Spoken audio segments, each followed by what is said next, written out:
retrouve aujourd'hui pour une vidéo qui m'a souvent été demandée et d'une thématique qui revient assez régulièrement sur ma chaîne, c'est-à-dire les K-dramas. Je vais être complètement honnête avec vous comme je le suis depuis le début. J'ai découvert les K-dramas en novembre, enfin j'ai commencé à en regarder en novembre, ça ne fait que 4 mois et demi, 5 mois peut-être, et je suis complètement accro. Je tiens aussi du coup à dire que je ne suis pas du tout une experte, loin de là, j'ai dû regarder vingtaine, trentaine de dramas dans un laps de temps assez court, je dois l'avouer, et c'est peut-être surprenant, mais quand je ne lis pas, je regarde des dramas et je dors pas beaucoup la nuit et je fais plein d'autres choses à côté, mais voilà, j'ai vraiment développé une passion pour ce genre-là, je ne sais pas comment on peut le qualifier. Si vous ne savez pas de quoi il est question, les K-dramas, ce sont des séries coréennes qui tournent autour de différentes thématiques et qui reviennent assez régulièrement, c'est-à-dire la place de la famille, l'amour aussi dedans, le sacrifice, qu'est-ce qu'on pourrait citer d'autre, la place, enfin l'importance de la société, de... Je sais pas comment vous définir ça, mais voilà, il y a des thématiques qui reviennent assez régulièrement, qui reviennent même tout le temps, et bah, moi mon petit cœur, ils ne font que pour une seule chose, les romances. Aujourd'hui je vais pas vous faire une thèse sur l'importance des dramas dans la culture asiatique ou que sais-je, je vais juste vous donner les titres de mes dramas préférés. En barre d'infos vous aurez la liste de tous ceux que j'ai vus et que j'ai adorés, ceux dont je vais vous parler en vidéo, et je vais aussi vous parler de ceux que je compte regarder parce que à chaque fois que je fais un live ou que je parle d'un truc en rapport avec la Corée ou l'Asie de manière très générale, j'ai envie de me voir pour me demander si j'ai vu tel ou tel drama. J'ai une liste longue comme le bras, comme mes deux bras, comme tout mon corps même, mais je suis toujours à la recherche de nouvelles pépites. Donc si vous regardez des dramas et si vous... Bah je sais pas, une fois que je vous aurai parlé de toute cette liste et que vous aurez vu vers quoi je m'oriente et ce que j'aime, peut-être que vous trouverez à me conseiller parce que vraiment tous vos conseils sont bons à prendre et je suis loin d'être une experte encore une fois. Je cite beaucoup Iman parce que Iman elle a regardé des dramas qui viennent un peu de tous les pays d'Asie j'ai l'impression et c'est encore plus intéressant. Moi pour le moment je me suis concentrée que sur les dramas coréens que je peux voir sur Netflix et bref vous verrez en barre d'infos il y en a plein d'autres qui me font envie et non ne me parlez pas de True Beauty, il y a Cha Eun-woo qui joue dedans, ah j'adore le groupe Astro, j'en parle jamais mais j'aime vraiment beaucoup. Vous pouvez croire à tort que je suis fan de BTS et ok je les aime beaucoup et surtout à cause de Suga je crois, mais vraiment Astro c'est l'un de mes groupes chouchous d'amour et bref il y en a beaucoup, mais bref. Je vais arrêter de parler de K-pop, je vais surtout me concentrer sur mes dramas préférés et j'ai trop hâte de vous en parler. Je tiens aussi à vous dire que la vidéo va être très longue, donc prenez votre thé, votre café, tout ce que vous voulez, mais je vais raconter ma vie en long, en large, en travers, et je suis désolée. Mais vous êtes nombreux à me demander ce par quoi commencer, je vais vous expliquer par quoi j'ai commencé, je vais vous expliquer, je vais vous raconter ma vie quoi clairement, et vous dire ce que j'ai aimé dans ces dramas là, peut-être que vous vous retrouverez dans les résumés que j'en ferai, ou peut-être que mon amour pour les dramas va tellement ressortir que vous allez être tenté de regarder un drama plutôt qu'un autre, je ne sais pas. En fait j'ai cherché par quel drama vous devriez commencer. Je sais pas si j'ai commencé par le bon mais c'est ce qui m'a tellement... Enfin il m'a tellement plu le premier que j'ai regardé que ça m'a initié, ça m'a donné envie de regarder le reste. Et voilà, on en est là aujourd'hui à cette vidéo, à moi qui en regarde beaucoup trop, à moi qui sacrifie mon temps de sommeil pour admirer Park Bo-gum dans tous les dramas dans lesquels il a joué. Mais voilà, je vais commencer tout de suite. J'ai commencé à regarder les dramas complètement par hasard. En fait, Netflix fait assez régulièrement des recommandations par mail où ils vous disent ce qui sort et ce qui pourrait vous plaire selon ce que vous regardez habituellement. Et Netflix m'avait conseillé de regarder It's Okay Not To Be Okay. Donc quand je l'avais vu, mais ça faisait un moment, ça faisait plusieurs mois, je l'avais vu dans mes mails, je l'avais mis une alerte dessus, et au mois de novembre, vous le savez, j'ai eu une sciatique, j'étais bloquée dans mon lit, je ne pouvais pas bouger, ou presque pas. Donc j'étais allongée dans mon lit, je devais reprendre le travail le lendemain, et je ne savais pas quoi faire, et j'ai regardé du coup It's Okay Not To Be Okay, parce qu'il était dans ma liste, et je me suis dit, bon bah c'est l'occasion de commencer. J'avais seulement vu que c'était des acteurs asiatiques, j'ai appris par la suite que c'était coréen. Avec l'accent j'aurais pu comprendre, mais voilà. J'ai regardé It's Okay Not To Be Okay, je regarde un épisode, je trouve ça un peu bizarre. J'étais plus habituée aux sous-titres. Il faut savoir que pendant très longtemps je regardais mes séries américaines, mais vraiment le lendemain de leur sortie, du coup parfois il n'y avait pas les sous-titres, et de toute façon il fallait que je les regarde en anglais, donc j'avais l'habitude de lire des sous-titres, c'était pas le problème. Donc là d'avoir du coréen avec le sous-titre en français, ça me dérangeait pas. D'ailleurs parfois je mets le sous-titre en anglais parce que c'est pas les mêmes trad, mais ça me dérangeait pas spécialement d'avoir les sous-titres. Le seul truc qui est perturbant c'est que le coréen je n'ai pas l'habitude de l'entendre, c'est pas une langue que j'entends souvent, et ça n'a rien à voir avec la phonétique. Enfin je veux dire à l'oreille c'est pas... À part si vous vivez, vous avez voyagé dans un pays asiatique, c'est pas une... Voilà, je ne sais pas, les sonorités n'étaient pas... J'étais pas habituée aux sonorités. Je commence donc It's Okay Not To Be Okay, un épisode, ouais, c'est pas trop mal, je continue. 2 épisodes, 3 épisodes, 4 épisodes, 5 épisodes. ma vie s'arrête, clairement. Alors, de manière générale, les dramas font 16 épisodes. Ils durent entre, je sais pas, 50 minutes à 1h30, c'est assez vaste. Oui, je sais, un épisode 1h30, ça fait un film. Cette dame vous dit en permanence qu'elle a des troubles de la concentration, qu'elle n'arrive pas à rester devant un film, mais elle se mate 3-4 épisodes de drama sans problème. Je ne sais pas, je ne l'explique pas, vraiment.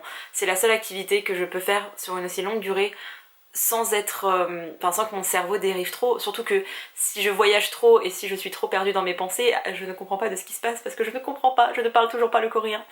C'était un objectif de 2021, mais vu que les frontières vont pas réouvrir, je peux me dire que c'est un objectif de 2022, ok. On en vient donc à cette soirée, enfin cet après-midi, où j'ai regardé It's Okay Not To Be Okay. Je ne l'ai pas regardé en entier, il m'a fallu 3 jours. Je ne l'ai pas regardé en entier, mais j'étais complètement fascinée, captivée. Ah, encore maintenant, il fait partie de mon top 3. Je crois que ça restera éternellement mon chouchou. Vraiment le premier parce que beaucoup trop d'attachement à cette histoire.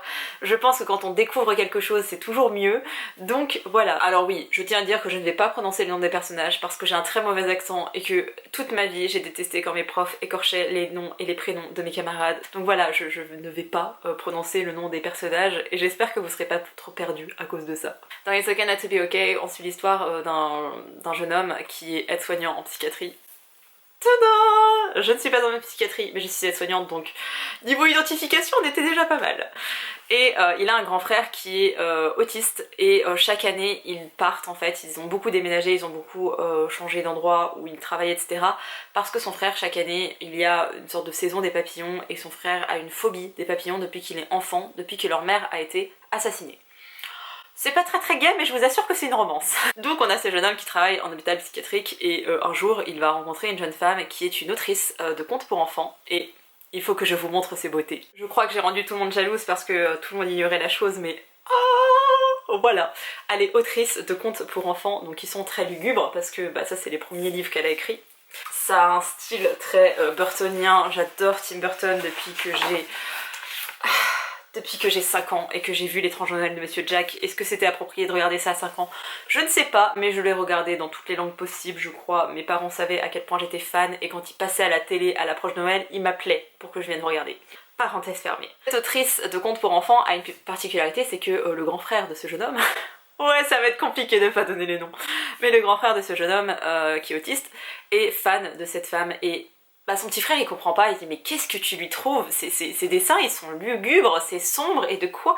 Pourquoi est-ce que ça te parle autant? Et quand son frère va lui expliquer pourquoi est-ce que ça le touche, ça va émouvoir le petit frère et... Voilà, je ne vous dirai pas que j'ai pleuré toutes les larmes de mon corps en regardant ce drama, je ne vous dirai pas que mes yeux me brûlaient, que j'étais incapable d'ouvrir les yeux, même tellement j'avais pleuré en regardant ce drama. À ce jour, je n'ai jamais autant pleuré de ma vie. On se retrouve donc dans cet hôpital psychiatrique où l'autrice vient faire la lecture de l'un de ses livres à son public et du coup le petit frère va la voir, enfin il va assister à ça et comme son grand frère était fan, il se dit bon je vais essayer de lui trouver un autographe. Et en fait l'autrice de contes pour enfants, elle est tarée, on va le dire clairement, elle est pas très stable dans sa tête. Alors histoire de famille hyper compliquée, que ce soit pour lui comme pour elle, vraiment histoire de famille très compliquée, ils ont toujours été seuls, ils ont toujours été mis de côté. Elle était fille unique, ses parents ont divorcé et son père l'a vraiment délaissée, l'a complètement laissée tomber et elle a été élevée par sa mère qui n'était pas très stable psychologiquement non plus. De l'autre côté on a son jeune homme comme je vous disais qui a un grand frère qui est autiste et en fait on ne sait pas pourquoi mais leur père je crois qu'il est mort mais je ne sais plus, mais leur mère elle l'a toujours élevé de façon à ce qu'il protège son grand frère parce qu'il était autiste, il pourrait pas forcément le protéger, il pourrait pas s'occuper de lui tout seul et si jamais il lui arrivait quoi que ce soit, elle voulait que le petit frère s'occupe du grand. C'est ce qui s'est passé parce qu'elle est morte, donc en fait toute sa vie il s'est complètement oublié, chaque année il déménage pour son frère, il fait tout pour son frère. Sauf que lui il en peut plus, il a jamais été dans une relation, il a jamais vraiment eu d'amis, à part un meilleur ami mais c'est tout. Autrement il a personne dans sa vie quoi, il est complètement isolé, donc les deux sont complètement isolés et... Lors de cette lecture, il va y avoir un drame, enfin il va y avoir quelque chose parce qu'on est quand même dans un hôpital psychiatrique, il y a quand même du va-et-vient et on est quand même avec des gens qui sont malades psychiquement. Il va y avoir quelque chose, je ne vous dis pas quoi, je vous laisse découvrir. Tout ça, ça se passe dans le premier épisode. Rappelez-vous que les épisodes durent en moyenne 1h15. Et donc il va se passer quelque chose et cette jeune femme va être confrontée à un homme et elle va vouloir le tuer. Voilà. Sauf que l'aide-soignant va arriver, va intervenir et il va l'arrêter dans son geste. Et là il va se passer un truc entre eux, genre vraiment ils vont se reconnaître l'un l'autre, il va se passer quelque chose dans leur regard, vraiment il va y avoir un truc, je sais pas comment vous l'exprimer mais vraiment il va se passer quelque chose entre eux. Et depuis, nous avons cette autrice complètement tarée que j'aime énormément, vraiment l'actrice, mon idole. Elle va toujours chercher à voir ce mec et à le suivre et à attirer son attention, sauf qu'elle est détestable, vraiment, elle est insupportable mais tellement attachante, je l'ai tellement aimée. Et lui, il a tellement l'habitude d'être soumis et d'être... de se laisser faire, en fait, d'être bercé par la vie qu'il va... il va la repousser mais sans trop en dire non plus. Et vous me connaissez, vous savez mon amour pour les enemies to lovers. Alors, est-ce qu'on est vraiment dans enemies? Je ne sais pas, mais quand même, il y a le truc de je ne t'aime pas trop, reste à distance, mais moi je t'aime, je vais te poursuivre. Et du coup, c'est toujours ce jeu de chat et de la souris. On est toujours dans un environnement psychiatrique, même si l'autisme de son frère n'est pas du tout vu comme une maladie mentale en tant que telle. Ce qui est super bien. Rappelons quand même qu'on est dans un pays asiatique, la Corée, ils sont en avance sur beaucoup de choses, mais niveau santé mentale, c'est pas la même que dans l'Occident. En sachant qu'en Occident on n'est pas très bon non plus. Donc il y a un drama qui parle aussi bien de la santé mentale de manière générale parce qu'on voit beaucoup de pathologies et qui parle aussi bien de l'autisme, qui parle des relations dans la famille et voilà, c'est trop bien. Et il y a toujours ce mystère et moi je me cible vraiment sur le côté romance parce que c'est ce qui se passe en majorité dans l'histoire, c'est une romance. Mais il y a quand même ce truc très mystérieux avec le grand frère qui a assisté au meurtre de sa mère mais qui est incapable de parler, qui a une phobie des papillons. Pourquoi les papillons? Les papillons c'est tout mignon quoi. Et voilà, tous les destins de tous ces personnages se mêlent et c'est incroyablement bien, c'est humainement... je ne sais pas quoi vous dire en fait, c'est l'une de mes séries préférées de tous les temps. Alors que Dieu sait combien j'ai regardé de séries dans ma vie et que j'en ai aimé d'amour, mais vraiment celle-ci, elle a quelque chose de particulier. Et je pense que ça restera toujours mon top 1 parce que la découverte de la chose, mais surtout les thèmes m'ont parlé comme jamais. Et il y a un autre drama qui m'a parlé comme ça et j'en parlerai juste après, mais It's Okay Not To Be Okay, c'est tellement incroyable. Et je sais pas, j'ai envie que vous commenciez par celui-ci parce que pour moi il a vraiment marqué tout le début de cette aventure, si je puis dire. Mais je sais pas si c'est le meilleur, c'est juste que ça m'a parlé, toutes les thématiques m'ont parlé, tout était incroyable, les personnages sont hyper attachants, c'est très bien joué. Et je vous ai pas parlé des OST, la bande originale, alors souvent les musiques se répètent, c'est-à-dire qu'il y a une chanson qu'ils exploitent à mort. C'est dérangeant, c'est déroutant parce qu'on n'a pas l'habitude, mais comme c'est du coréen et que j'y comprends rien, et ils coupent quand même à certains moments. Donc en fait vous avez peut-être la même chanson, mais à différents passages et vous la reconnaissez pas tout de suite, il y a juste le rythme, vous êtes là, ah d'accord. Les bandes originales, les OST sont absolument incroyables. It's Okay Not To Be Okay, c'est pas ma préférée, mais c'est l'une de mes préférées quand même. Ah, c'est trop beau, genre vraiment, tu ne comprends pas la langue, tu ne sais pas de quoi il est question, mais juste avec le rythme, déjà tu comprends l'intensité des émotions. Après la voix, mais elle te brise le cœur, elle te brise toute ton âme, et quand tu regardes après les paroles, ou si tu comprends le coréen, mais t'es encore plus, c'est parfait. Genre vraiment, les OST sont incroyables, et rien que pour ça, il faudra regarder des dramas, juste pour... le jeu d'acting, vraiment, très bons acteurs. Enfin, là pour le coup j'ai aucun doute là-dessus. Parfois c'est des histoires un peu plus légères, vous allez le voir dans le reste de ma liste, mais même dans les histoires les plus légères, le jeu des acteurs et des actrices est incroyable, vraiment. Il y a une panel de... oh là là, vraiment je suis amoureuse. Et la qualité des chansons, vraiment. L'histoire, ça peut être, voilà, vous allez être sensible ou pas à certaines histoires, mais vraiment, l'acting et les musiques, ça prône sur tout le reste. Et d'ailleurs c'est leur souhait. Le budget dans les dramas c'est surtout les acteurs, les actrices et les chanteurs et les chanteuses. Ouais, parce qu'il y a pas mal de gens de la K-pop qui viennent là-dedans. Mais bref, je vais vous parler de mon second coup de cœur, d'amour, chouchou. Je ne sais pas comment vous en parler, mais... ah, Ricotta Fields. Je sais pas où je le mettrai, ici sûrement. On se trouve encore en novembre, j'ai terminé It's Okay Not To Be Okay, je suis en train de pleurer comme jamais. Voilà, je vous rappelle qu'au début, l'autrice écrivait ce genre d'histoire, elle finit par écrire ce genre d'histoire, donc vous voyez que la panel de couleurs a complètement changé, j'ai le cœur brisé, je n'ai fait que pleurer, je suis au bout de ma vie parce que je me dis... alors c'est un genre qui existe en fait, c'est vraiment une catégorie, les dramas coréens, les K-dramas. Et maintenant il faut que je trouve un truc qui soit presque aussi bien. Je n'y connais absolument rien, je ne sais pas à qui m'adresser alors que j'en ai plein d'amis qui en regardent, mais je ne sais pas. À ce moment-là j'ai pas envie d'aller vers les autres, j'ai juste envie de faire mon petit bonhomme de chemin quoi. Netflix me propose ça à la fin de It's Okay Not To Be Okay, je me dis je vais regarder. Ricotta Fields. J'étais pas prête. Je vous parle de mon amour pour It's Okay Not To Be Okay, mais Ricotta Fields... j'arrête pas de parler de Park Bo-gum, j'ose prononcer son nom très mal. C'est l'un de mes acteurs d'amour, vraiment, en un drama, il m'a bouleversée. Mais à la base c'était pas pour lui que je regardais, c'était vraiment juste par hasard, et à cause de ce rôle, je me suis complètement intéressée à la personne et j'étais là mais... Je suis une fangirl. Je vous disais que j'étais une fangirl et ce drama parle aussi de l'histoire des fangirls. En tout cas, ça commence comme ça. Et sachez que je parle beaucoup de mon crush sur l'acteur, donc sur le personnage qui l'interprète surtout, l'actrice. Le personnage de l'actrice. Rika Dafio, c'est l'histoire d'un garçon qui vient d'une famille coréenne, enfin bref, c'est l'histoire d'un garçon qui a un grand frère qui a fait des études et qui travaille dans une banque. Lui, il était un peu plus paumé et parce que ses parents s'étaient sacrifiés pour que son grand frère puisse faire des études, lui, il a compris par lui-même que ses parents n'auraient pas forcément les moyens de l'envoyer à la fac et de faire des choses, et donc il va se concentrer sur autre chose. Il va faire carrière dans le mannequinat, sauf que ça décolle pas trop. Il a quelques contrats, mais c'est pas extraordinaire, et il décide ensuite de se lancer dans l'acting, et il souhaite devenir acteur. Il est dans une agence, mais son agence, très mauvaise réputation, le mec s'occupe pas de lui, enfin bref, son agent gère pas sa carrière du tout. Ce jeune homme a un grand-père qui est omniprésent dans cette histoire, qui est adorable, et vraiment ça tourne autour de ça, et si It's Okay Not To Be Okay parle beaucoup de la solitude et de la famille, mais un peu la famille qu'on se crée, un peu tout ça, là c'est vraiment sur la famille et sur, je ne sais pas quoi vous dire, l'espérance qu'on a, ouais vraiment ça parle de cette jeunesse coréenne, mais de cette jeunesse de manière générale parce que je suis pas du tout asiatique et je me suis vraiment reconnue dans ce drama, vraiment de toute ma vie, je me suis jamais autant identifiée à des personnages, à des situations, à tout ça, et ok il y a mon vécu, genre quelle vie j'ai eue et quelle... Voilà, c'est un peu le même schéma, alors non j'ai pas, enfin si j'ai un grand frère mais je ne suis pas un garçon, mais bref j'ai un peu le même schéma familial que la famille et c'est peut-être pour ça, mais le grand-père de ce jeune homme était quelqu'un, je sais pas si on peut dire influent, mais bref, il avait fait plus ou moins carrière, il était bel homme quand il était jeune, et en fait il a claqué toute sa thune dans les jeux, dans de l'alcool, dans des soirées, dans plein de choses, et cette famille se retrouve pauvre en fait à cause du grand-père. Donc son fils lui en veut beaucoup, et nous avons le petit-fils, en fait il a deux petits-fils du coup, comme je vous disais, le plus grand qui bosse dans une banque, et le plus jeune qui est un peu paumé dans la vie.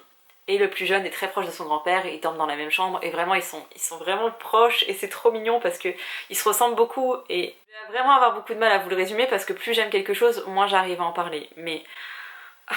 Ce jeune homme fait donc plus ou moins carrière, en fait il a plein de petits jobs à côté de ça, il est beaucoup serveur, il bosse dans des fast-food, il met de l'argent de côté, enfin bref il essaye de survivre comme il peut. Et surtout il a la pression de son père et de ses parents de manière générale parce qu'il n'a toujours pas fait son service militaire qui est obligatoire en Corée, qui dure entre 18 et 24 mois, donc presque 2 ans. Il l'a toujours pas fait, et en fait à chaque fois il repoussait la date. Je crois qu'il a 26 ou 27 ans dans le drama parce que je m'étais vraiment genre identifiée à lui à cause de l'âge aussi. Mais bref, 26-27 ans, normalement t'as avant 29 ans, maintenant 30 je crois, pour faire ton service militaire, donc ça urge quand même. Sauf qu'il repoussait toujours la date parce que bah, il voulait faire carrière, il s'est dit bah non je peux pas aller au service militaire maintenant parce que là ma carrière commence à décoller, je peux pas. Sauf que sa carrière a jamais vraiment décollé et il arrivait pas à vivre ni du mannequinat ni maintenant de l'acting. Donc vraiment c'est un peu un échec. En plus, ce mec absolument incroyable, interprété par Park Bo-gum, a un meilleur ami, a même deux meilleurs amis, mais on va cibler sur le premier, qui est pareil que lui, c'est-à-dire qu'ensemble ils ont fait du mannequinat, ensemble ils essayent l'acting, enfin complètement séparément, mais en tout cas à chaque fois ils ont les mêmes projets de carrière et de vie, sauf que mon mec, sauf que le héros n'a pas de moyens, n'a pas une famille riche, alors que son meilleur ami, si, il a des parents qui sont riches, un père qui bosse dans une grande entreprise, sa mère qui est... On sait pas trop ce qu'elle fait mais elle est là, et sa mère pousse beaucoup son fils à se surpasser, à aller dans le casting, elle l'accompagne dans tout, vraiment c'est son meilleur soutien quoi.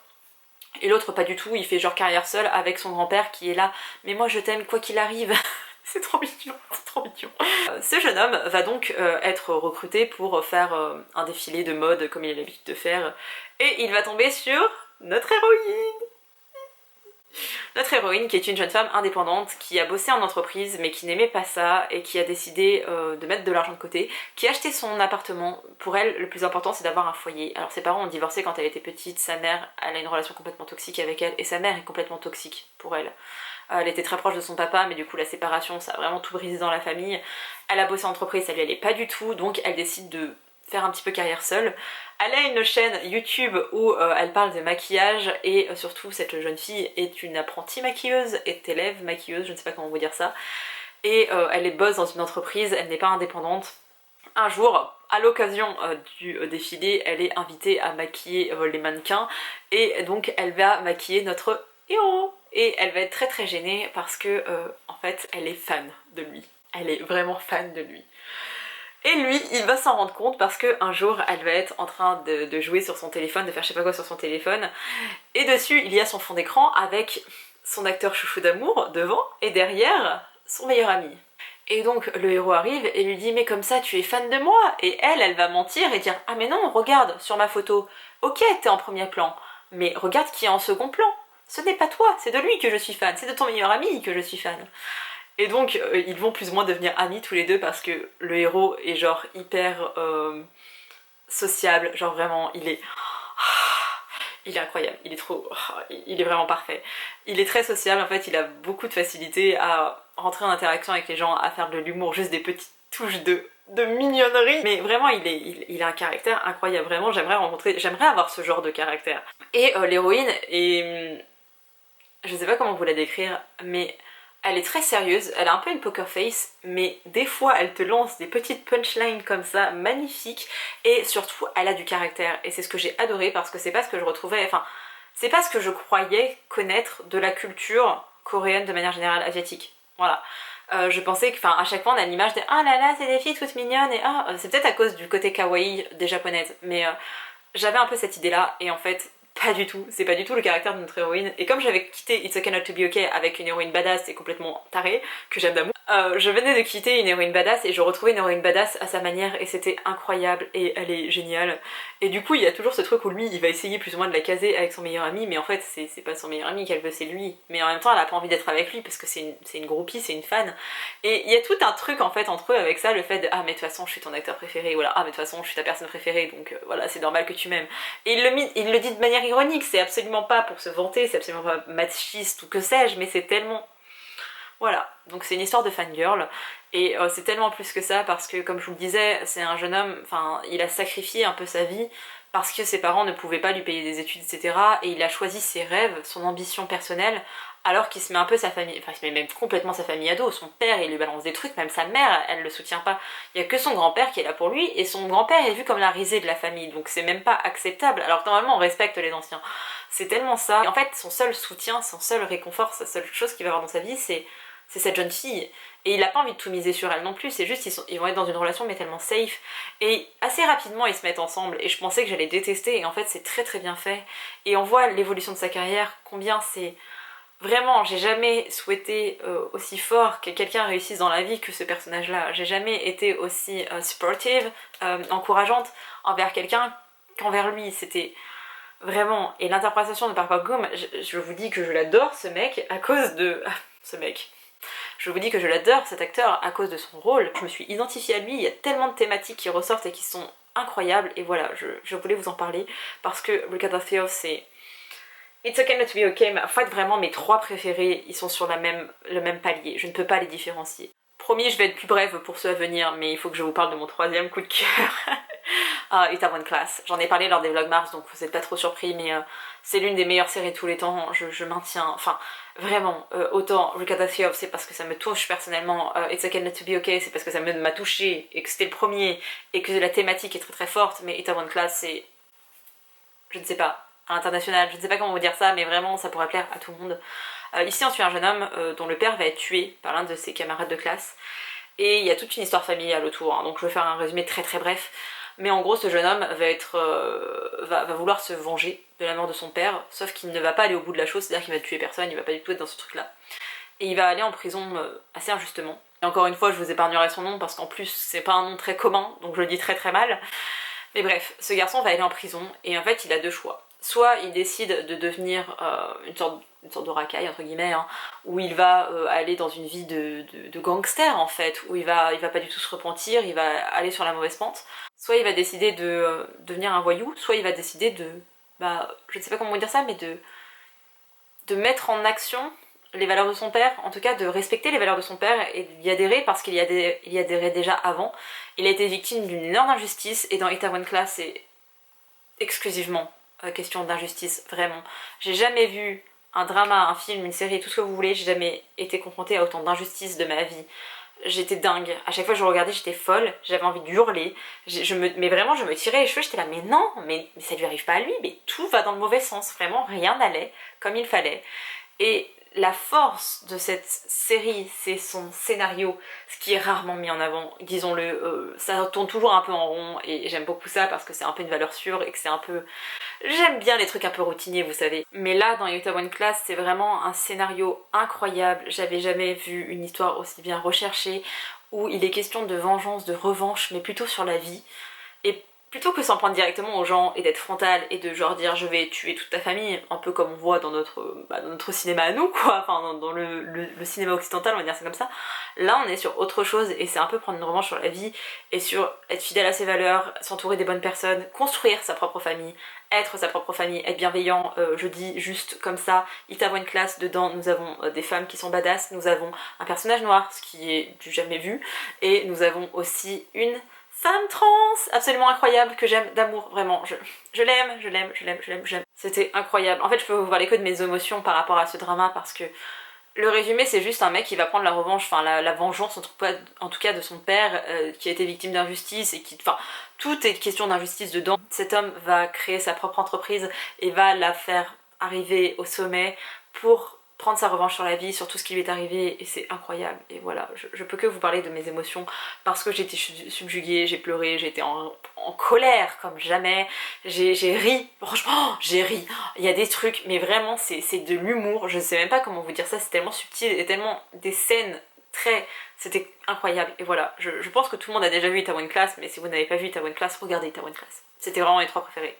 It's okay not to be okay, Regatta Seals et Utah One Class. Parlons maintenant de ces chouchous, de ces dramas que j'aime d'amour et que j'ai terminé, sauf un, mais que j'ai terminé, oui parce que comme je le dis à chaque fois, je regarde des dramas jusqu'au 10e épisode et après ça ne m'intéresse plus. Enfin c'est pas que ça m'intéresse plus, c'est que ça retombe un petit peu. Et en fait j'ai toujours le même schéma. Le premier épisode, c'est rare que je l'aime. C'est très très rare que j'aime vraiment le premier épisode. Ensuite de l'épisode 2 jusqu'à l'épisode 10-11, j'adore. Genre vraiment je les bouffe, je les enchaîne. Je suis triste de devoir aller me coucher parce que ça me brise le cœur en fait d'abandonner mes personnages. Et jusqu'à l'épisode 10-11, je suis bien. Puis après, souvent c'est le moment où le couple se met ensemble, enfin où les deux personnages s'avouent leurs sentiments ou s'embrassent ou... Alors, il n'y a pas de scène de sexe dans les dramas, je tiens à le dire, il n'y a pas de scène de sexe, enfin, ou alors quand c'est dit, c'est tellement caché, genre la porte, il la ferme, en mode tu sais qu'ils vont coucher ensemble mais tu ne vois rien, mais juste un effleurement de main. J'ai jamais vu autant de tension sexuelle que quand ils s'effleurent les mains, ou quand il y a un ralenti qui dure 1 minute 30 sur... Oh, il lui a replacé une mèche derrière son oreille. Non mais vraiment la tension qui est... Oh, j'ai regardé par la suite, alors Utah One Class c'est assez récent, je l'ai vu récemment, mais par la suite de mes premiers dramas que j'ai regardés c'était Romance is a Bonus Book. J'ai adoré, je peux pas vous dire c'est un coup de cœur parce que, je sais pas, mais je vais le regarder prochainement parce que, alors déjà j'ai une obsession pour l'acteur, disons-le, c'est aussi pour ça qu'il y a beaucoup de dramas dans lesquels il a joué que j'ai regardé par la suite, mais au-delà de ça c'est vraiment le drama qui va plaire, je pense, à toutes les booktubeurs possibles, à tous les gens qui aiment les bouquins, à tous les gens qui aiment l'amour de manière générale. Cette histoire est incroyable. Les 3-4 premiers épisodes, je crois que j'ai fait que pleurer. Ici, on suit une femme qui s'appelle Dani, qui a 37 ans, et en fait, Dani, elle s'est mariée assez jeune, enfin assez jeune, non, elle avait 27 ans, je crois. Enfin bref, elle s'est mariée, et après avoir fait des longues études, des études en management, je crois, elle était une très bonne élève, elle était diplômée d'une fac de Sky, donc une des plus grandes facs de Corée, de Séoul. Elle a été diplômée, elle s'est mariée et ils ont eu une fille ensemble et en Corée c'est commun, enfin en tout cas c'était commun que la femme arrête de travailler quand elle se mariait et quand ils avaient des enfants pour qu'elle devienne mère au foyer. Sauf que sa fille, elle l'a envoyée, enfin ils ont décidé de l'envoyer en Philippines je crois pour poursuivre ses études, c'est quelque chose qui arrive souvent, on s'en fout, ça c'est le côté très culturel de la chose. Et son mari a divorcé avec elle parce que il la faisait cocu. Voilà, il l'a trompée, il est parti avec sa maîtresse, qui est devenue sa nouvelle femme, ou je ne sais pas si son mari ou pas, bref on s'en fout. Et Dani se retrouve donc à 37 ans, célibataire, enfin mère célibataire, avec un super diplôme, mais ça fait 10 ans, 12 ans qu'elle n'a pas exercé. Et surtout quand vous avez un trou dans votre CV, que vous veniez de France ou que vous veniez de Corée, c'est pas très très bien vu par les employeurs. Quand vous venez en plus d'un domaine tel que le management, vous comprenez bien qu'en une dizaine d'années, ça a complètement changé. La façon dont on traitait les gens avant, ou de la pub, je crois qu'elle était dans la pub en fait, c'est même pas le management, mais bref, elle était un petit peu dans ce truc de communication, management, pub, dans ce domaine-là. Vous comprenez bien qu'en 10 ans, 12 ans, 15 ans, ça a énormément changé, et donc Dani, quand elle essaye de postuler à plein de postes à diplôme équivalent, elle n'est jamais retenue parce que énorme trou dans son CV et on la trouve un peu dépassée.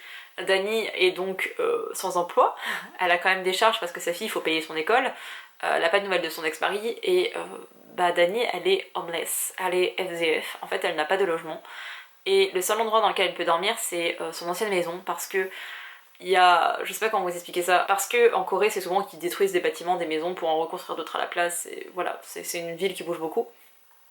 Et sa maison va bientôt être détruite, donc en attendant elle dort dans sa maison, enfin elle squatte son ancienne maison quoi. Clairement, illégalement, elle est dedans quoi. Dani, elle a une particularité, c'est qu'elle a un meilleur ami. Elle a un meilleur ami absolument incroyable qui est plus jeune qu'elle de 4 ou 5 ans je crois. Et lui, il est éditeur, enfin il a plus ou moins co-créé une maison d'édition avec quelqu'un qui est un peu son mentor. Il est incroyablement beau, mais bref, ce n'est pas la question. Il est aussi enseignant et il est auteur. Oui, le monsieur a toutes les qualités requises pour conquérir mon cœur. Et c'est sa meilleure, et Dani est sa meilleure amie, sauf que lui il a une très bonne situation, et Dani ne lui a absolument pas dit que son mari l'avait quitté, elle ne lui a absolument pas dit qu'elle squattait en fait son ancienne maison. Donc Dani, pour gagner un petit peu d'argent et pour se mettre à l'abri et pouvoir se toucher, ce genre de choses, elle a fait croire à son meilleur ami qu'elle lui avait trouvé une femme de ménage, sauf qu'en fait c'est elle qui fait le ménage. Sauf que son meilleur ami il l'a pas, il a dit écoute c'est un peu bizarre parce que la personne que tu m'as recommandée, elle est très bien, le ménage est très bien fait, mais tous les jours je retrouve du riz en moins dans mon autocuiseur et il y a toujours une serviette humide qui est en train de sécher. Parce qu'en fait Dani elle mange chez lui et elle prend une douche. Sauf qu'elle veut rien dire à son meilleur ami jusqu'au jour où en fait il décide de ne plus avoir de femme de ménage, donc Dani n'a plus d'endroit où se doucher ni où manger et voilà, elle est complètement désespérée. En parallèle de tout ça, Dani elle décide d'arrêter de montrer son CV aux gens et de dire qu'elle a fait une grande université, qu'elle a bossé dans le domaine de la com, de publicité, de marketing ou que sais-je. Elle décide d'arrêter avec ça et de partir, en fait de faire des tâches subalternes. Elle décide de postuler un peu partout au combiné, etc. Elle veut juste un taf qui lui permettrait de pouvoir manger en fait. Elle veut juste vivre. Et dans l'entreprise de son meilleur ami, il y a un poste qui est créé, qui est un peu assistant slash stagiaire, un peu, voilà, tu fais le café, tu fais toutes les tâches un peu nulles quoi. Elle décide de postuler et son meilleur ami la voit donc débarquer à l'entretien d'embauche. Il se demande pourquoi est-ce qu'elle fait ça, il dit mais tu t'ennuies à ce point-là. Elle était là non mais j'ai envie de trouver un mi-temps parce que tu sais, elle trouve des excuses en fait pour pas dire qu'elle a divorcé. Sauf qu'elle va devoir un jour ou l'autre dire à son meilleur ami qu'elle a divorcé et... Je vous ai dit que le meilleur ami était amoureux de Dani depuis le début? Ah non je vous l'ai pas dit, voilà, le meilleur ami est amoureux de Dani depuis le début, sauf qu'elle l'a toujours vu comme un petit frère et qu'il est parfait en fait, donc elle imagine même pas un seul instant qu'elle pourrait lui plaire, surtout à 37 ans quoi. J'ai pleuré vraiment les 3 ou 4 premiers épisodes parce que Dani est hyper attachante et tout ce qui lui arrive entre la musique, la façon dont c'est filmé et vraiment le sentiment d'inutilité de Dani, il est venu à travers moi quoi, vraiment c'était très très bien fait. Et ce contraste entre la vie qu'elle menait avant, où vraiment elle avait tout pour réussir et elle avait vraiment le parcours idéal, grande université, longues études, mariée, enfant, vraiment sa vie était parfaite et d'un seul coup elle a plus rien en fait, elle est plus rien aux yeux de la société. Et son meilleur ami qui partait pas forcément très bien et... il a tout réussi et elle se sent comme une merde à côté de lui et en même temps c'est son meilleur ami et elle l'aime et c'est réciproque en fait, ils s'aiment mutuellement, de manière amicale ou pas, mais voilà ils s'aiment mutuellement. Et du coup c'est tout ce paradoxe entre les deux, c'était incroyable et il y a une scène dedans, j'ai pas envie de vous spoiler mais il y a une scène qui se passe la nuit, non ce n'est pas du sexe, qui se passe la nuit avec le meilleur ami et un taxi. Et le jour où vous tomberez sur cette scène de lui dans un taxi qui débarque quelque part, vous aurez le cœur brisé comme moi je l'ai eu. Et rien que pour cette scène, c'est l'un de mes dramas préférés. C'est très très bien joué. Il y a une petite enquête dedans parce qu'en même temps il y a un auteur qui est publié seulement dans cette maison d'édition. Parce que oui, on suit le parcours en fait on suit le monde du livre en Corée. C'est hyper intéressant. Je sais pas du tout si c'est réaliste, mais c'était hyper intéressant de voir ça. On a un auteur qui est très célèbre, qui n'a jamais montré son visage, un peu comme Elena Ferrante qu'on avait en Italie, en France, enfin en Europe quoi. Avec tout le mystère, c'est un peu la même chose avec un auteur qui est là-bas dans le drama, où personne n'a vu son visage, personne ne sait qui c'est, il a dit qu'il prenait sa retraite, mais qui est cet homme? Et surtout c'est vraiment cartonné et tout le monde a envie de savoir le mystère. Et le seul homme qui est en contact avec cet auteur, c'est le meilleur ami. Donc pourquoi, qu'est-ce qu'il les lie? C'est son père, c'est son frère, est-ce que c'est lui-même? Il y a tout un mystère autour de ça, il y a plein de petites enquêtes, etc. On suit aussi la vie en société, donc voilà, au sein de la maison d'édition, il y a des petites romances, il y a des petites choses qui se passent et c'était tout mignon. Et Dany est adorable, vraiment, c'est l'un de mes personnages préférés de drama. Je vous en ai cité d'autres avant, hein, mais vraiment, c'est un amour, c'est un petit cœur et elle a du caractère en même temps. C'est vraiment, en fait, elle a décidé de mettre son amour-propre de côté pour être juste une superbe assistante, une superbe, je sais même pas comment la définir, stagiaire entre guillemets.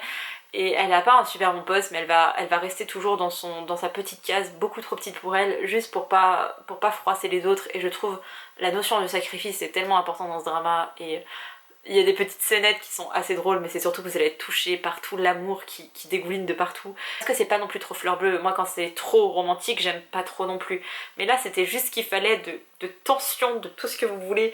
Et vous avez le meilleur ami qui est amoureux, mais qui le dit pas. Et elle est dans son truc. Et c'était trop bien. Regardez Romances of Book, c'était trop bien. Je vais peut-être continuer avec toujours mon acteur que j'aime beaucoup trop. Est-ce que je vous parle encore de Lee Jong-suk? Tout à fait. Towards, c'est un drama incroyable où ça se passe dans un univers de webtoon. En fait, un homme a écrit un webtoon. Il va arriver à son dernier tome et en fait dans son dernier tome il veut tuer le personnage principal. Sauf que quand il va pour le tuer, il va être transporté dans l'univers du webtoon. Sa fille va arriver derrière, donc la fille de ce mangaka, je sais pas comment on peut dire, de ce dessinateur.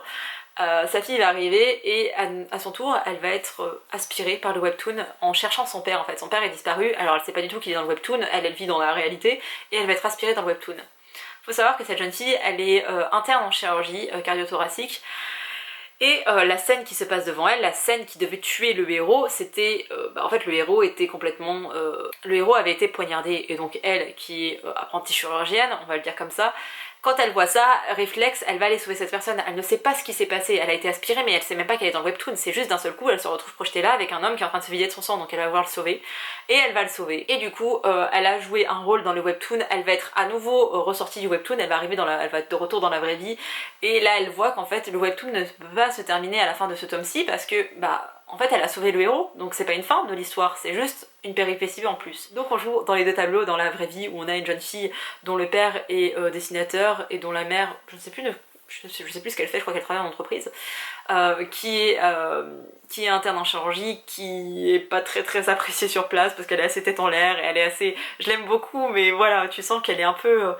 Elle est pas très appréciée de ses supérieurs, mais elle est géniale. Et on a le monde du webtoon. On suit un jeune homme qui avait ses chances au JO, je ne sais plus en quelle année, mais bref, il était tireur à la carabine, je crois que c'est un vrai nom, genre voilà, mais bref, il tirait à la carabine, c'était son sport. Et un jour, quand il va revenir, il décide d'abandonner, enfin d'arrêter sa carrière de sportif pour se consacrer à ses études en informatique. Et quand il rentre chez lui, il découvre que son père, sa mère, son frère et sa sœur ont été assassinés. Donc là on est vraiment dans l'univers du webtoon. Hein. Et il va être accusé de meurtre en fait, c'est lui qui va être accusé de meurtre, et alors que pas du tout, c'est pas lui qui l'a fait. Hein. Et il va être mis en prison, puis relâché, il va devenir le PDG d'une énorme entreprise, il est riche, il est beau, il a tout ce que vous voulez, il est parfait, et en fait son but dans la vie c'est de retrouver le meurtrier de ses parents.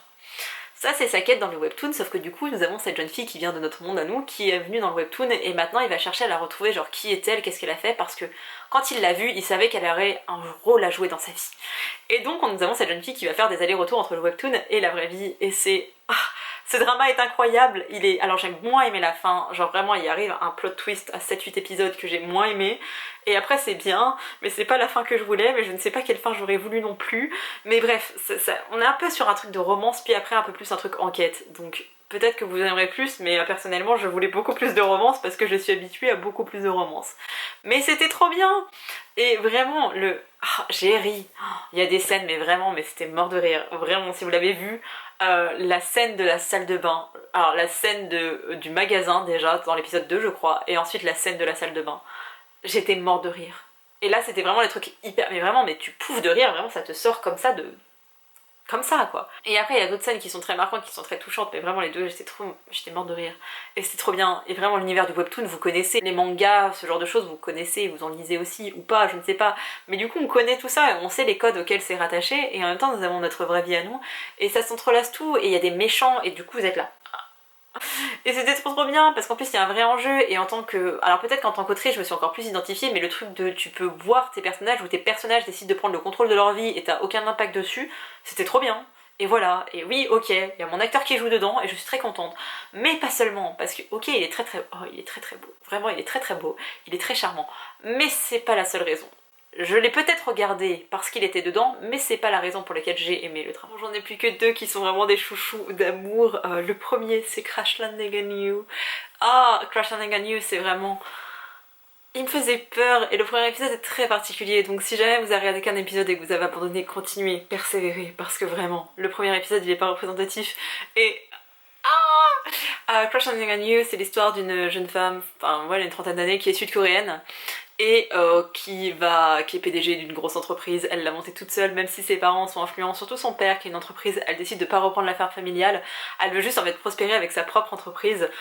Elle est PDG d'une boîte et son équipe a mis au point une tenue pour du parapente je crois, et elle, comme elle en a fait dans sa jeunesse, elle décide de tester elle-même le matériel, donc elle part avec son truc de parapente et là le truc complètement what the fuck, il y a une tornade et non mais j'ai jamais vu une tornade aussi mal faite de ma vie, mais c'est pour ça que je me dis que le premier épisode est...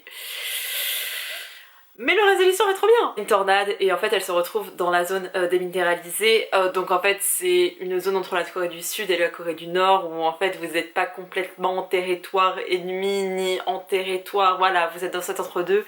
Elle se retrouve là-bas, elle est coincée dans un arbre ou je sais plus où, et bref elle voit un soldat et bah du coup elle va se barrer parce qu'elle a peur, en fait elle se croit déjà à la frontière, enfin elle se croit déjà en Corée du Nord, enfin dans cette zone là mais côté Corée du Nord, donc elle a peur, elle se dit qu'il faut qu'elle rejoigne la Corée du Sud.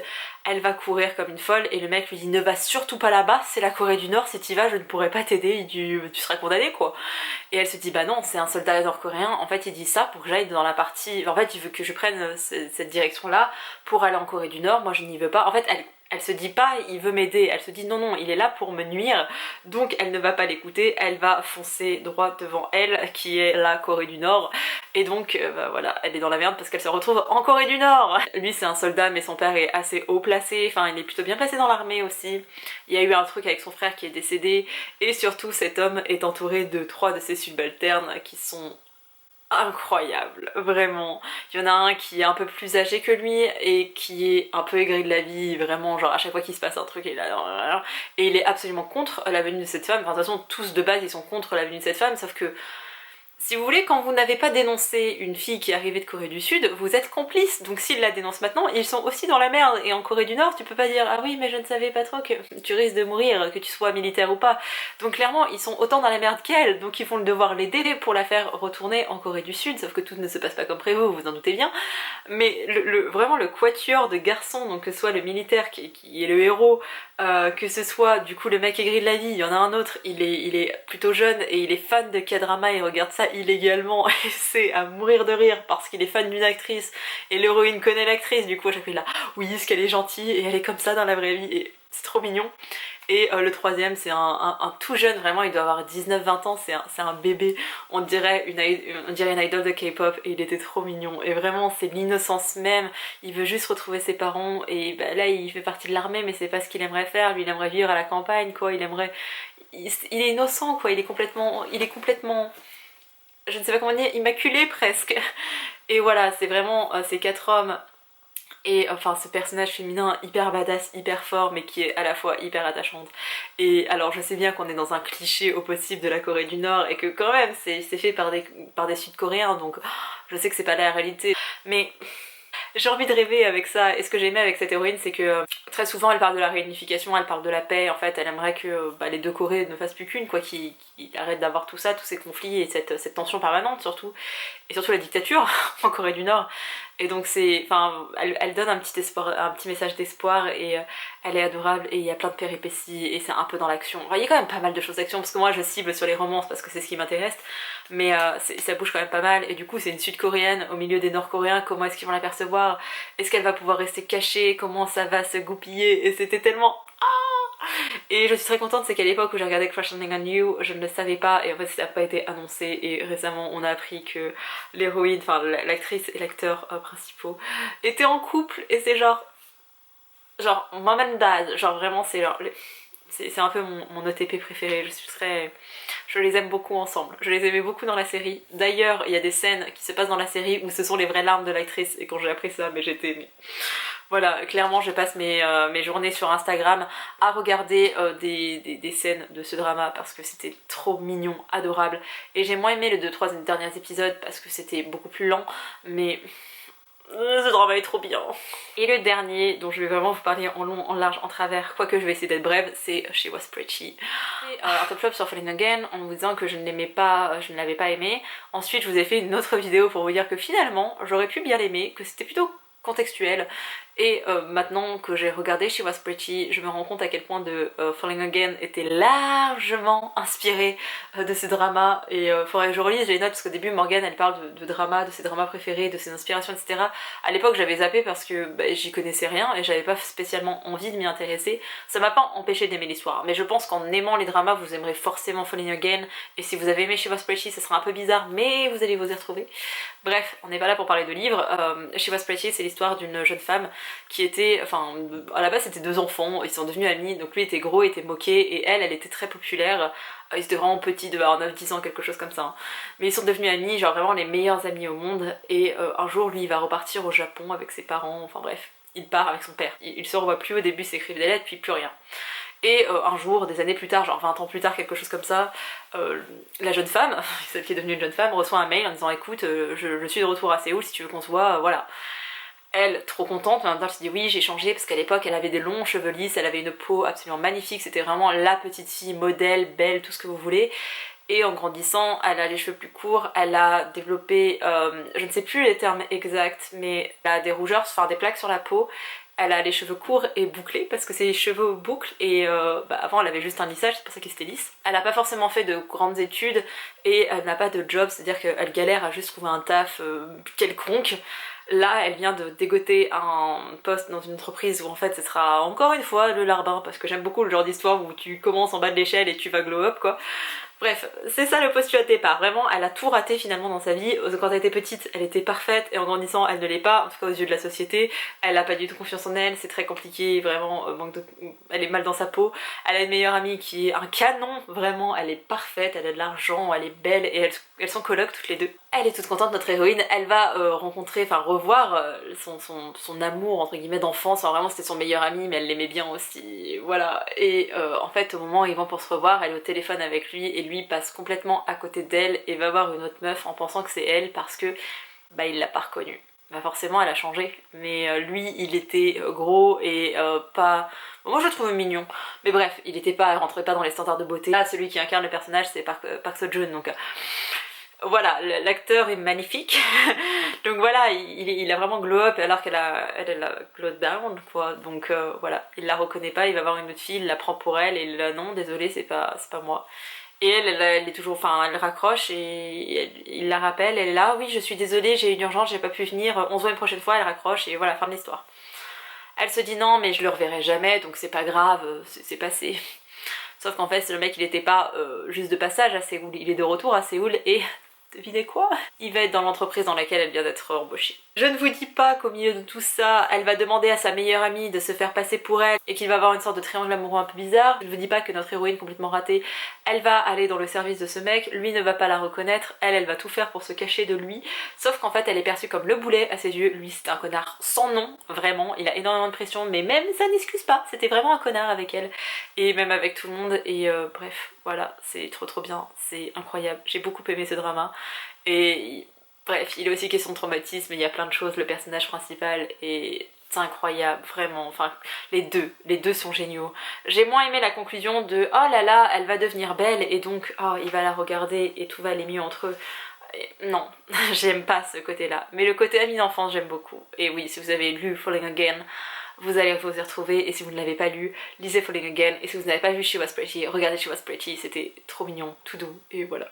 Il y en a un autre que je fais quand même rentrer dans cette catégorie, même si je ne l'ai pas terminé pour une simple et unique raison, c'est-à-dire que il y a Park Bo-gum dedans et je ne suis pas prête à le laisser. C'est ridicule mais c'est clairement la justification, c'est Love in the Moonlight. C'est un drama que j'ai regardé uniquement parce que Park Bo-gum. Clairement, on va se le dire, je n'étais pas forcément attirée par le côté historique, qui est un côté très Mulan, mais j'étais pas, enfin Mulan le Disney, j'ai pas lu tout ce qui était associé avec les contes, les réécritures, tout ça.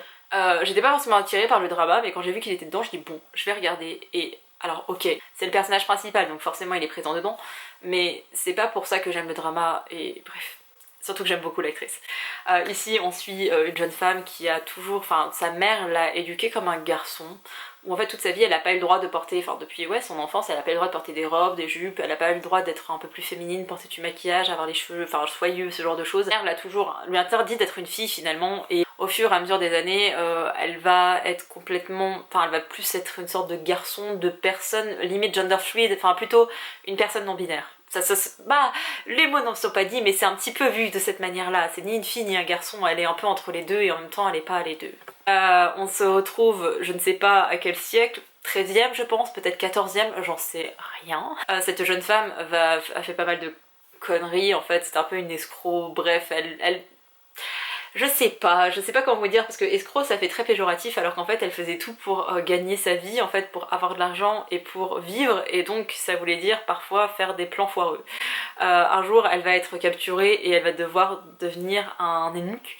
Un eunuque c'est une sorte de serviteur du roi, on va le dire, de l'empereur plutôt, on va le définir comme ça. Hein. Sauf que au cours de ses différentes quêtes, des différentes missions et différents pièges là, quand elle était un voyou, elle a fait un truc à un homme et elle ne savait pas que c'était l'empereur et donc quand elle se retrouve là-bas à devenir un eunuque, déjà il faut qu'elle cache le fait que ce soit une femme parce qu'autrement elle se ferait tuer pour ça, mais si elle retourne à sa vie d'avant elle se ferait tuer aussi, donc en fait elle a pas le choix d'être là et de se faire passer pour un homme alors que elle a pas des attributs masculins. J'ai pas envie d'être insultant pour les personnes non binaires ou trans ou gender fluid, mais vous voyez ce que je veux dire. Elle va devoir cacher du coup son sexe d'origine et surtout il va y avoir un petit truc, c'est que l'empereur il la reconnaît. Alors il ne savait pas que c'était une femme parce que déjà avant elle était très masculinisée, donc voilà, mais il la reconnaît et il va s'amuser de la situation et si vous voulez il va y avoir une petite romance entre eux, sauf que bah lui il peut pas sortir avec un de ses serviteurs et en même temps elle doit cacher son identité et il y a d'autres choses au niveau du pouvoir dont il est question parce que quand même on se trouve dans un royaume, on se trouve dans, voilà, on est quand même dans quelque chose d'assez ancien,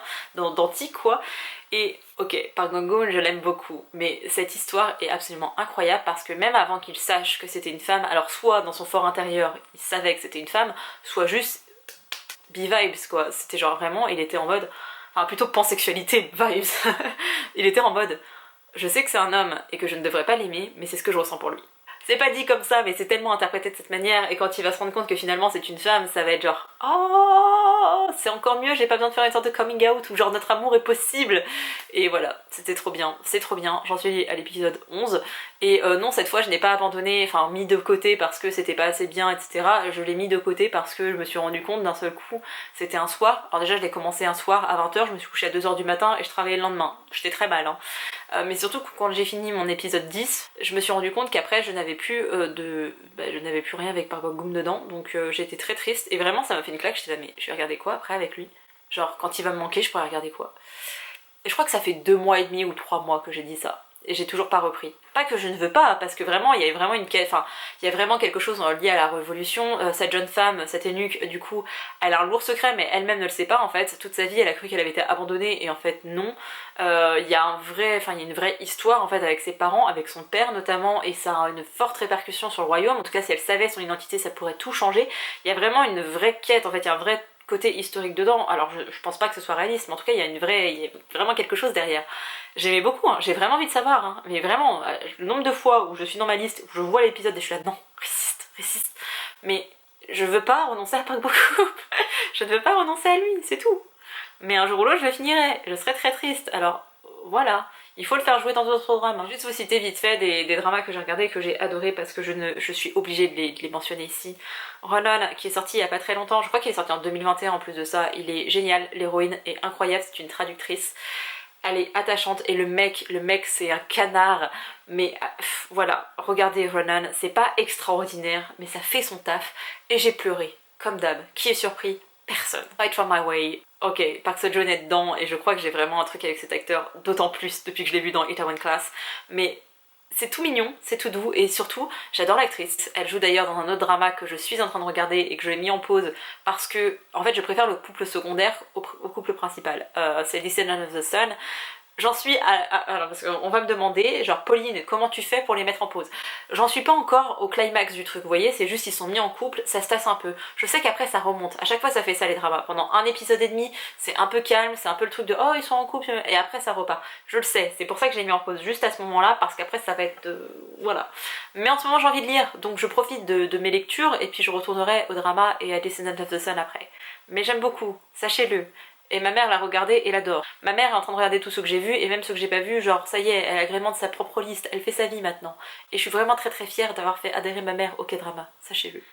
Because This Is My First Life, j'ai vu personne qui en parlait alors que c'est incroyable, il faut que j'en parle parce que j'ai tout aimé en fait, l'histoire principale et les personnages secondaires. Alors il me reste un épisode à en regarder mais je ne suis pas prête à le regarder parce qu'il y a un chat dedans et je ne peux pas regarder des trucs où il y a des animaux, maintenant ça me brise le cœur.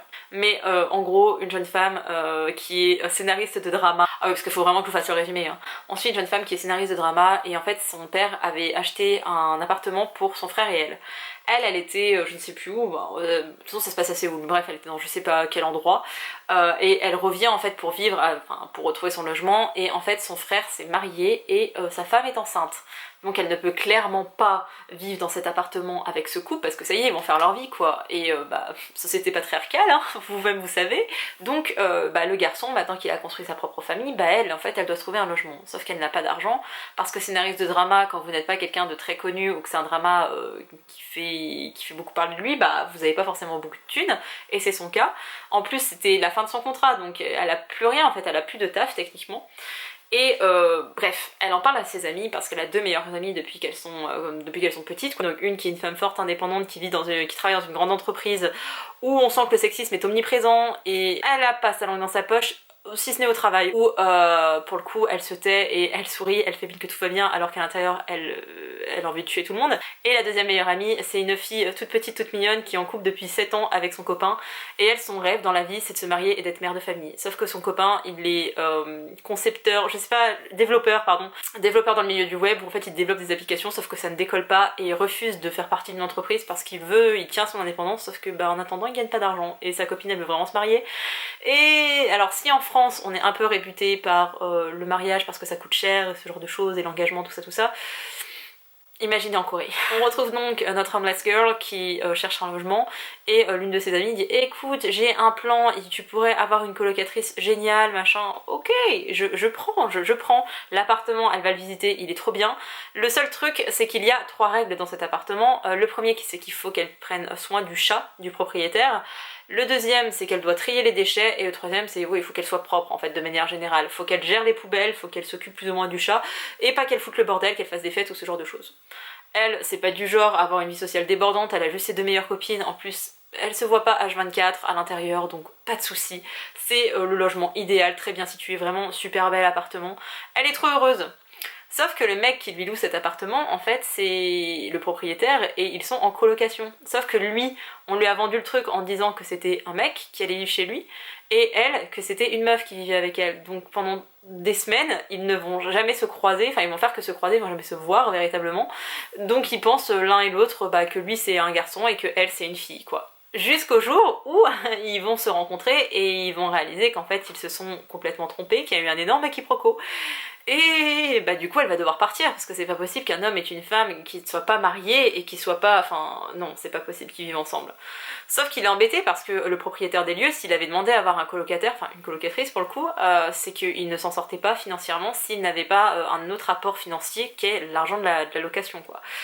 Et son chat restait souvent tout seul, et si vous voulez, son chat c'est toute sa vie. Donc quand je vous disais l'importance du chat, c'est que le chat est important dans ce drama. Son chat c'est toute sa vie, il peut pas le laisser toute la journée, il a envie qu'il y ait quelqu'un qui prenne soin de lui, il a envie que... voilà. Et puis il est très ordonné, et notre héros il a vraiment des traits autistiques. Alors je ne sais pas si c'est le cas et ce n'est pas dit, ou si c'est juste moi qui ai extrapolé, mais vraiment il y a des agissements surtout dans les 13 premiers épisodes sur 16, c'est quand même pas mal, où il y a des gros traits autistiques quand même, mais vraiment il est très ordonné, il est complètement antisocial et il gère très mal en fait les relations aux autres. C'est pas forcément juste antisocial, c'est plutôt la relation avec les autres.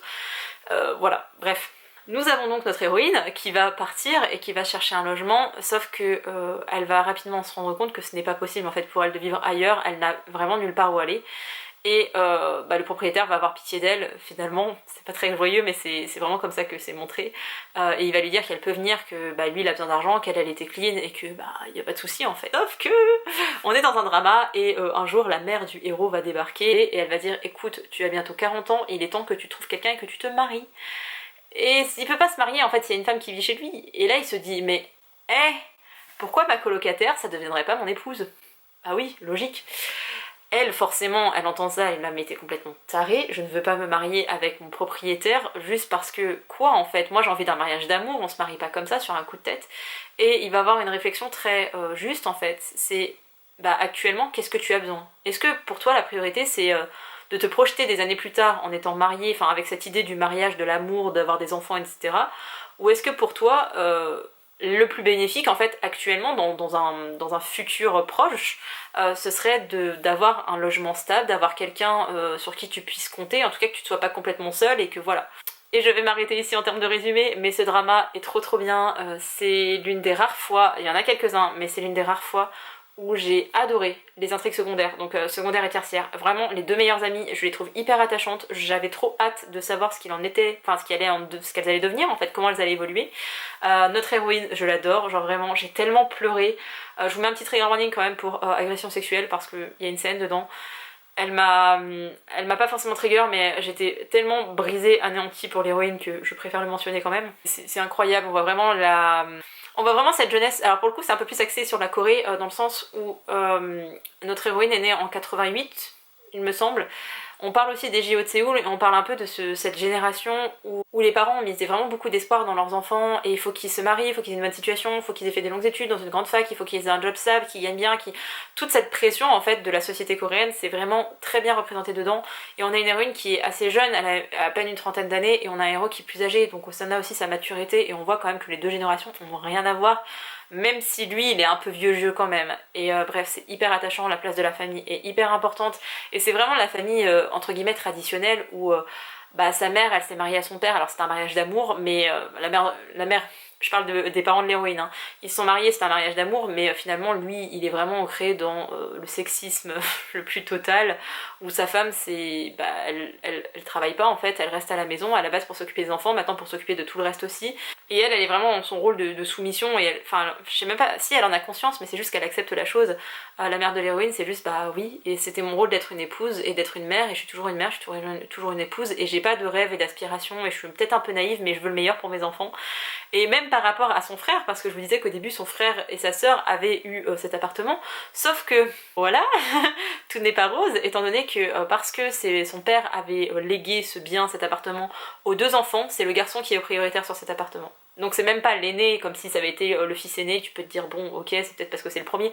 Non non, hein, c'est le fils cadet, mais c'est lui qui va être propriétaire du bien parce que c'est un garçon.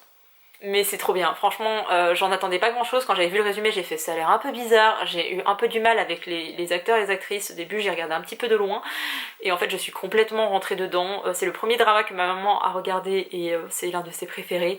Alors je pense que quand c'est votre premier drama vous avez quand même cet attachement, c'est peut-être complètement bête mais je pense que cette première fois elle est symbolique, ok? Mais ouais, c'était vraiment un super drama et je trouve que tout est cohérent dans cette histoire. Vraiment, du début au milieu à la fin, tout est cohérent. Pourtant, on est dans un truc un petit peu fou, un petit peu what the fuck, parce que se marier alors qu'on n'est pas amoureux d'une personne, bon, après on pense à marier au premier regard en France et on se pose des questions, mais de manière générale, c'est quand même assez... le mariage, ça a quand même une connotation d'amour, quoi. Et là, on est vraiment sur quelque chose de... ça nous arrange, c'est un arrangement, c'est un contrat finalement que vous signez un mariage. Et ouais, c'est un contrat. Et il le représente très bien et c'était trop bien. Donc regardez Because This Is My First Life. La vidéo est déjà beaucoup trop longue, donc je vais essayer de schématiser et de faire au plus court. J'ai regardé I Love So Beautiful, qui n'est pas extraordinaire, c'est un drama qui est très court. Il y a je crois une vingtaine d'épisodes, mais il dure 25 minutes chacun, en sachant que entre le générique plus l'introduction où on repasse la même scène qu'on a vue 2 minutes avant, comptez une vingtaine de minutes par épisode, c'est trop bien, c'est tout mignon, c'est tout niais. Je crois qu'il y a une version chinoise ou peut-être japonaise, je ne sais pas, là j'ai regardé la version coréenne. C'était juste mignon, ça se passe au lycée, on les suit un peu plus tard dans leur vie d'adulte et c'était trop bien parce que c'était tout simple, ça ressemble à nos séries à nous, c'était tout doux, tout mignon et c'était Voilà.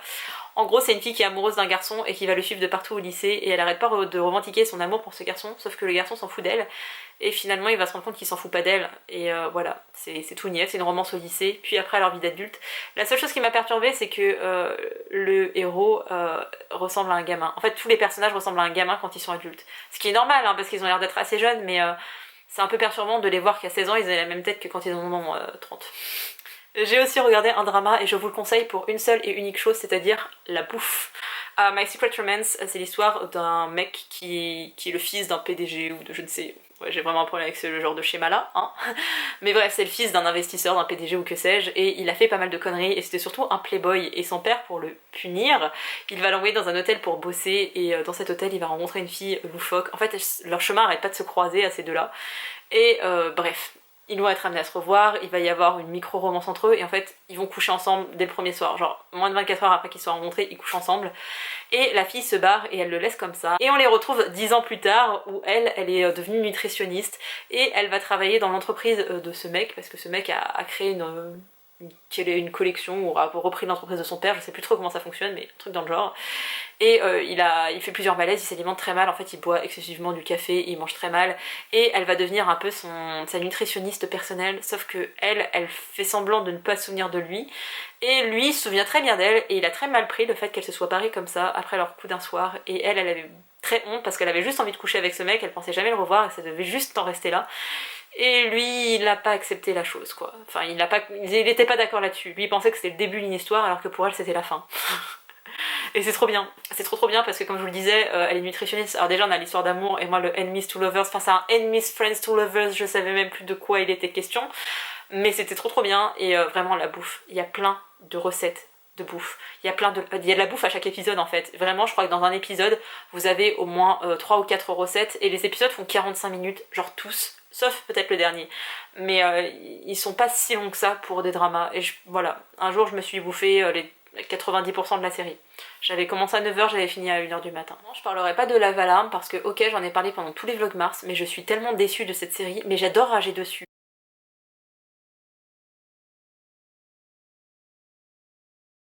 En fait, j'adore le concept de Love Alarm, d'une application qui vous permet de savoir dans un rayon de 10 mètres qui est amoureux de vous. En fait, à qui vous plaisez, ce serait plutôt ça le concept de l'application.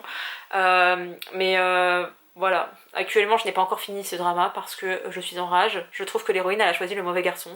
Et dans beaucoup de dramas que je regarde, et que je vais regarder à l'avenir, je le sais, il va y avoir ce problème de couple en fait. Où pour moi l'héroïne elle choisit toujours le mauvais garçon. Pas le mauvais garçon dans le sens le bad boy, mais vraiment le garçon avec qui elle pourrait être bien, c'est vrai, mais elle serait encore mieux avec l'autre. Et le dernier dont je vais vous parler, c'est mon petit Grey's Anatomy / série policière que j'adore parce que... Lee Jong-suk. J'adore cette série, vraiment, je l'ai regardée, je savais pas trop à quoi m'attendre, j'avais pas trop compris le principe, et du moment où j'ai saisi le concept, j'ai trouvé ça incroyable. On se trouve au tout début, fin des années 90, ouais, fin des années 90, où la guerre a failli être déclarée entre la Corée du Nord et la Corée du Sud. Le président nord-coréen était malade, et en fait, ils ont décidé d'envoyer un chirurgien sud-coréen en Corée du Nord pour le soigner, donc il a bien fait son travail, il est guéri, et là on lui dit « Eh bien mon gars, maintenant tu es mort aux yeux de la Corée du Sud et tu vas rester en Corée du Nord. » Sauf qu'en partant, en quittant le pays, cet homme qui a une cinquantaine d'années peut-être, il est divorcé d'avec sa femme, enfin ils sont plus ensemble, et de toute façon elle veut pas entendre parler de son gamin, elle veut pas s'en occuper, donc il en a la charge, et quand il va partir en Corée du Nord, bah du coup il va emmener son fils avec lui, et on va suivre son fils des années plus tard, alors que lui-même a décidé de devenir chirurgien comme son père, chirurgien cardiothoracique. Je vous ai dit, ça c'est le petit côté Grey's Anatomy. Et donc on suit un chirurgien sud-coréen qui est en Corée du Nord, sauf que être chirurgien en Corée du Nord pour le président, c'est pas la même chose qu'être chirurgien en Corée du Sud. Ce garçon était très amoureux d'une fille qui était en études de médecine avec lui, et cette fille était une expatriée japonaise, ou en tout cas avait vécu au Japon, ou un truc un peu comme ça, mais bref. Ça s'est su, et ça a été très mal vu, et donc elle va être enfermée dans une sorte de camp. Donc lui, il a le cœur brisé, et toute sa vie, il va la passer à rechercher cette fille qui était son premier amour, son unique amour, la femme de sa vie. Et on se retrouve des années plus tard, et le temps continue d'avancer, et notre héros chirurgien trop beau, incroyable, va vivre différentes péripéties, et va se retrouver à nouveau en Corée du Sud, donc on retrouve ce schéma-là de Corée du Sud, Et le côté Grey's Anatomy reprend tout son sens parce que cet homme va exercer dans un hôpital sud-coréen et il y a plein d'histoires de famille. Alors moi je me concentre à chaque fois sur la romance, hein, donc voilà, sachez-le. Mais en fait là ça dépasse tout ça, donc vous avez forcément l'histoire de romance avec son amour d'enfance, mais en fait il a quitté quand même la Corée du Nord de manière illégale. Donc il n'est pas très apprécié par les Nord-Coréens et on veut pas trop qu'il vive et ce genre de choses, donc voilà. Il y a aussi des histoires avec son père, avec des secrets du passé et de pourquoi est-ce qu'on envoyait tel chirurgien en Corée du Nord plutôt qu'un autre. Et bah forcément on suit la vie à l'hôpital et à l'hôpital il y a des amours, il y a des engueulades, il y a des couples qui se forment et qui se déforment, il y a des histoires de cul ou voilà, c'est... J'adore ce drama. Sauf que je me suis arrêtée au 11e épisode. Alors la raison est toute simple, c'est que mon personnage dans ma tête, j'avais créé un triangle amoureux qui existait, hein, qui existait plus ou moins. Il n'existait pas que dans ma tête. Il aura pas lieu. Et je le savais fondamentalement que c'était pas possible. Mais ça me brise le cœur de savoir que il y aura pas de triangle amoureux. Donc voilà, je boude en fait. Je suis en train de bouer à Dr. Strangers, mais je l'aime beaucoup. Donc regardez-le, parce qu'il est très bien. Et Lee Jong-suk, vraiment, regarde-le. J'ai un petit peu une obsession pour cet homme, mais je vous assure qu'au-delà qu'il soit beau, il joue vraiment très bien et j'aime beaucoup les personnages qu'il incarne toujours un peu. J'aime bien les héros qui sont un peu sarcastiques, un peu, et à chaque fois ses rôles c'est ça, donc voilà. Et voilà, c'en est tout enfin de cette vidéo extrêmement longue. Je suis désolée, mais vous imaginez même pas, j'avais presque 2 heures de rush au final et il a fallu que je condense tout ça, donc c'est long, mais c'est moins long que ce que ça aurait pu être. Et je pouvais pas ne pas vous en citer certains, il fallait que je le fasse brièvement, mais je veux quand même vous donner envie parce que si vous les avez déjà vus, vous savez à quel point c'est trop bien, et si vous les avez pas vus, bah faut les regarder quoi. Donc voilà, j'espère que cette très longue vidéo recommandation répond à beaucoup de vos attentes parce que beaucoup de gens me demandaient par quoi commencer et je ne sais toujours pas quoi vous répondre, mais au moins vous avez une liste non exhaustive mais qui représente tout à fait mes goûts. Et surtout, bah, tous ceux qui me posaient la question de qu'est-ce que tu aimes, pourquoi tu les aimes, machin, bah vous savez maintenant, vous savez. Vous êtes au courant de tout ce que j'aime et surtout, encore une fois, n'hésitez pas, dites-moi vos recommandations, dites-moi si c'est sur Netflix, si c'est sur Wiki ou si c'est ailleurs, je sais qu'il y en a aussi sur YouTube, mais pour le moment je reste à fond sur Netflix et une fois que j'aurai fait le tour de mon catalogue et que j'en aurai marre, je basculerai sur Wiki, mais ce sera la fin de mois. Donc voilà, pour le moment j'essaie de me raisonner. Et j'espère que cette très longue vidéo vous a plu et je vous dis à bientôt pour une prochaine. Bye!